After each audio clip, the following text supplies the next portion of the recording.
दुनिया में अलग अलग बहुत से विषय होते हैं। इतिहास होता है, विज्ञान है, मनोविज्ञान है, पाक विधि है जिसमें पकाना सिखाया जाता है। ऐसे बहुत सारे अलग अलग विषय रहते हैं। हर विषय का अपना मिजाज होता है। इतिहास एक ऐसा विषय नहीं होता जिसमें आप अपनी पसंद से छांट छांट के कुछ बदल सकें।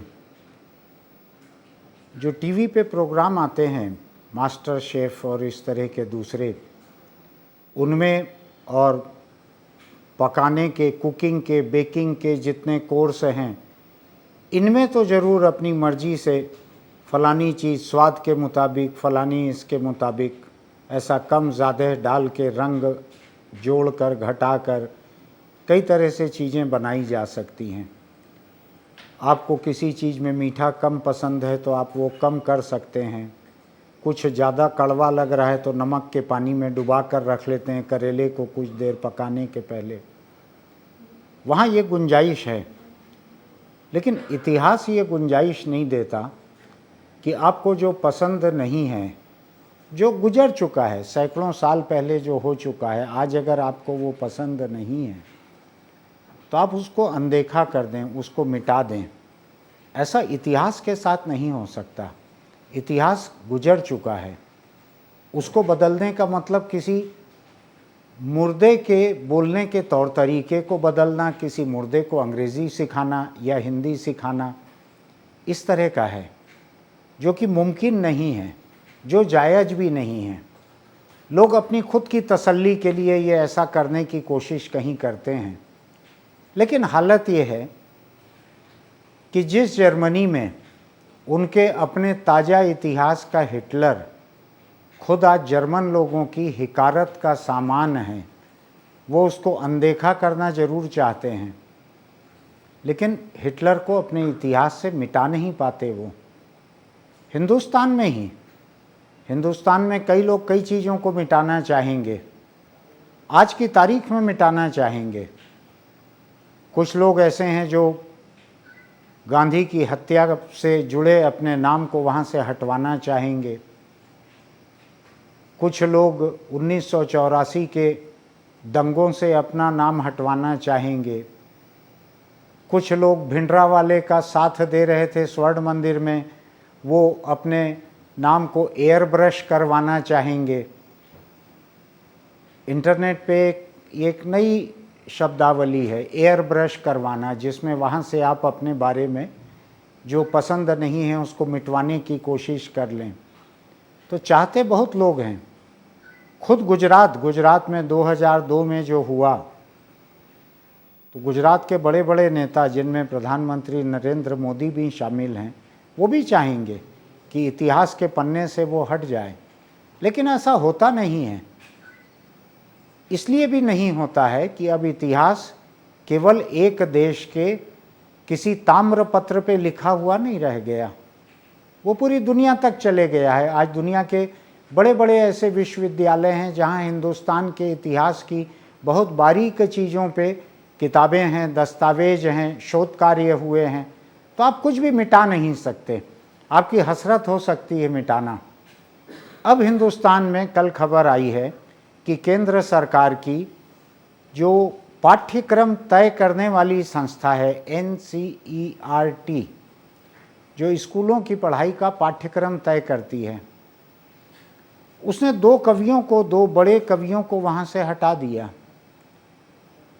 उसने सूर्यकांत त्रिपाठी निराला, उनको किताबों से हटा दिया और फिराक गोरखपुरी को कोर्स से हटा दिया। फिराक साहब हिंदुस्तान के एक सबसे बड़े शायर, कुछ लोग उनको नाम से, जो अज्ञान से घिरे हुए हैं, जिनको समझ कम है, वो फिराक गोरखपुरी नाम से उनके मुस्लिम होने का भी अंदाज़ लगा सकते हैं। उनका पूरा नाम रघुपति सहाय फिराक गोरखपुरी ऐसा था। उनके लिखे हुए को भी किताबों से हटा दिया गया। दूसरा जो हटाया गया है, मुग़लों के इतिहास के कई चैप्टर हटा दिए गए।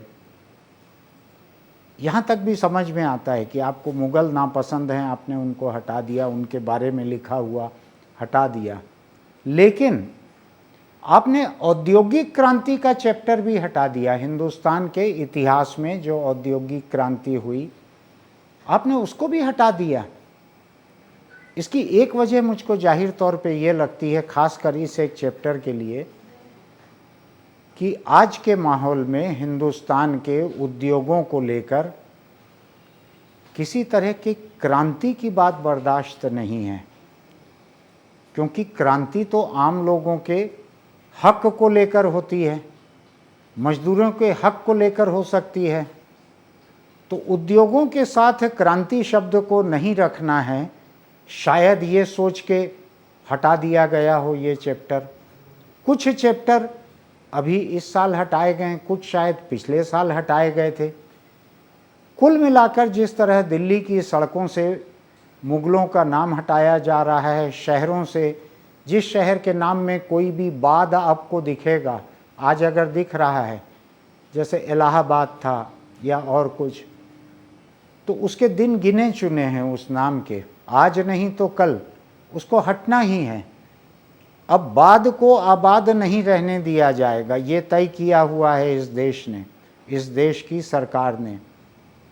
तो मैं औद्योगिक क्रांति की बात कर रहा था, उसके चैप्टर को हटा दिया गया। उद्योग ठीक है, उद्योगों को लेकर आज देश में जो चर्चा चल रही है, उससे हमको समझ में आ रहा है कि सरकार का उद्योगों को लेके क्या नज़रिया है, क्या रुख है उनका। लेकिन औद्योगिक क्रांति शब्द बर्दाश्त नहीं है। लेकिन बात यहीं ख़त्म नहीं हो रही। आज की एक दूसरी खबर और दिलचस्प है। उत्तर प्रदेश में गोरखपुर का विश्वविद्यालय, जिसका नाम दीनदयाल उपाध्याय विश्वविद्यालय है, देश और उत्तर प्रदेश पर राज करने वाली भाजपा के एक सबसे सम्माननीय व्यक्ति दीनदयाल उपाध्याय जी, जिनके नाम पे बहुत सी योजनाएं हैं, उनके नाम पर यह विश्वविद्यालय है। और ये गोरखपुर, अगर आपको याद होगा, तो गोरखनाथ संप्रदाय से आए हुए योगी आदित्यनाथ आज उत्तर प्रदेश के मुख्यमंत्री भी हैं। अब इस विश्वविद्यालय ने अपने पाठ्यक्रम से कुछ चीज़ों को हटाया है और कई चीज़ों को जोड़ा है। जो जोड़ा है वो बहुत दिलचस्प है। उन्होंने पॉपुलर साहित्य, लोकप्रिय साहित्य कैटेगरी में गुलशन नंदा को जोड़ दिया।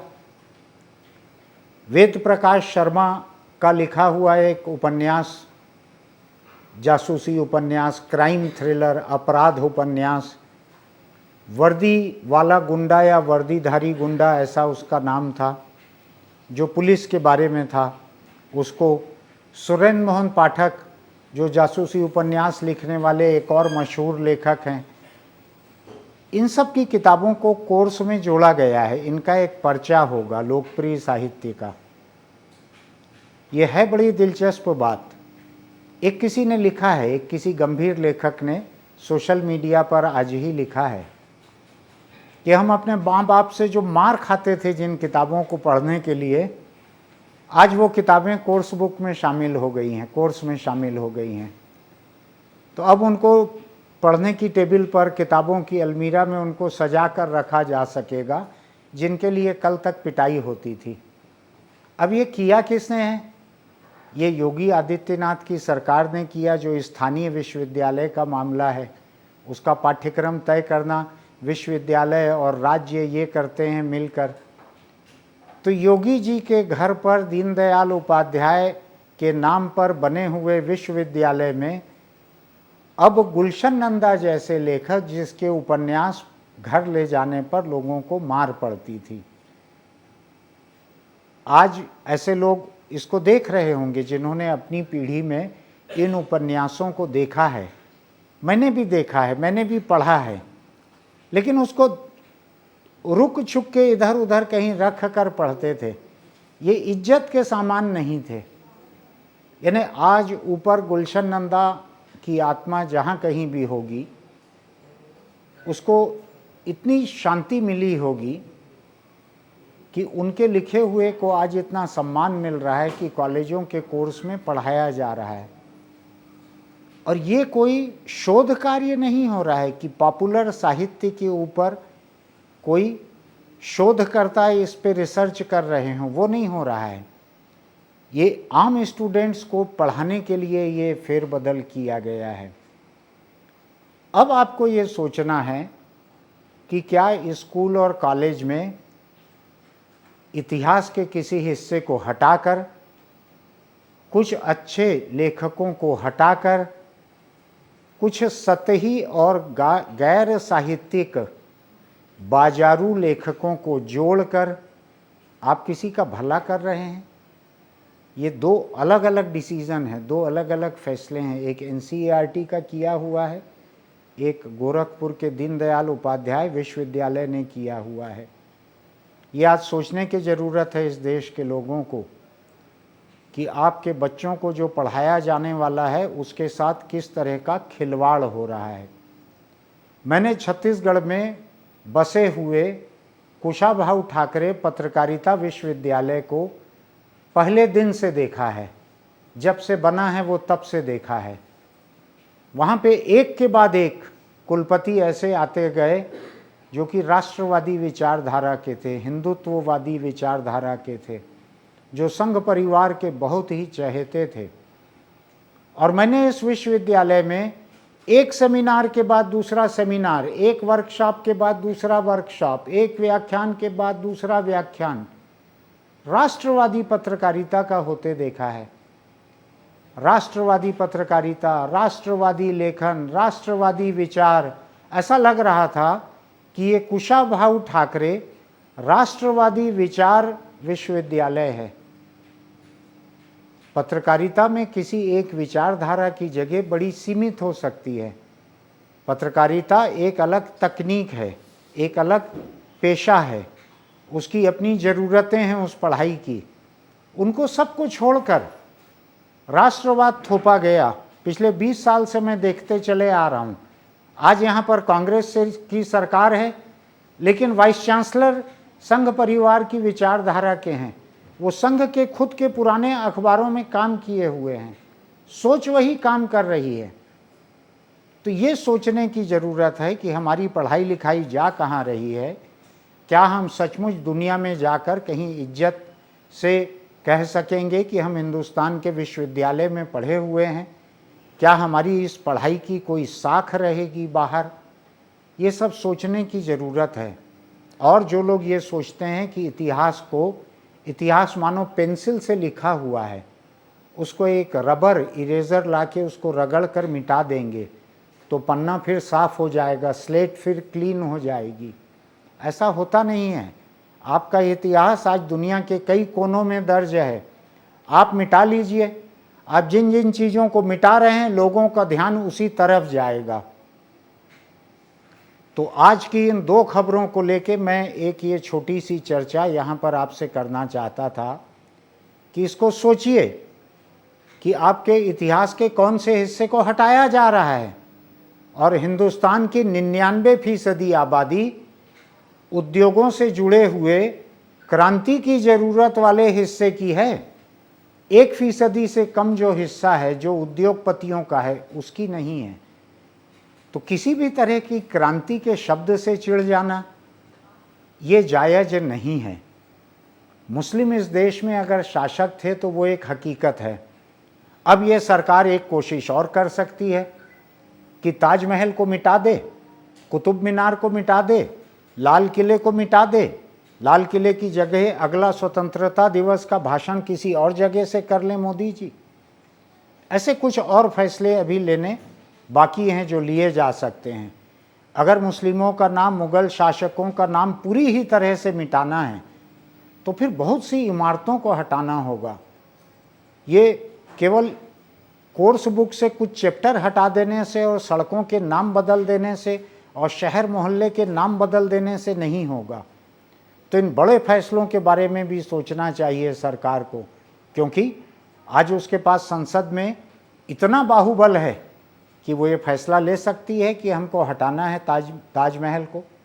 या जैसा कि देश की एक विचारधारा मांग कर रही है, दावा कर रही है कि ताजमहल एक शिवालय था, शिव का मंदिर था, उसके बारे में भी सोचना चाहिए।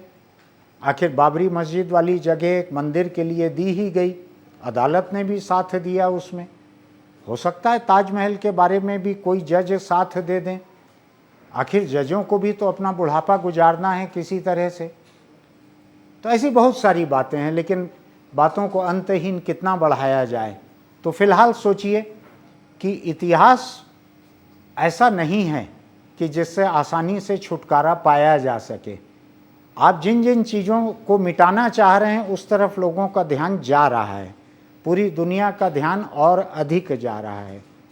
आज के लिए इतना ही काफ़ी है। कल हम फिर किसी और खबर को लेकर बात करेंगे। तब तक के लिए चैन से रहिए, सुरक्षित रहिए।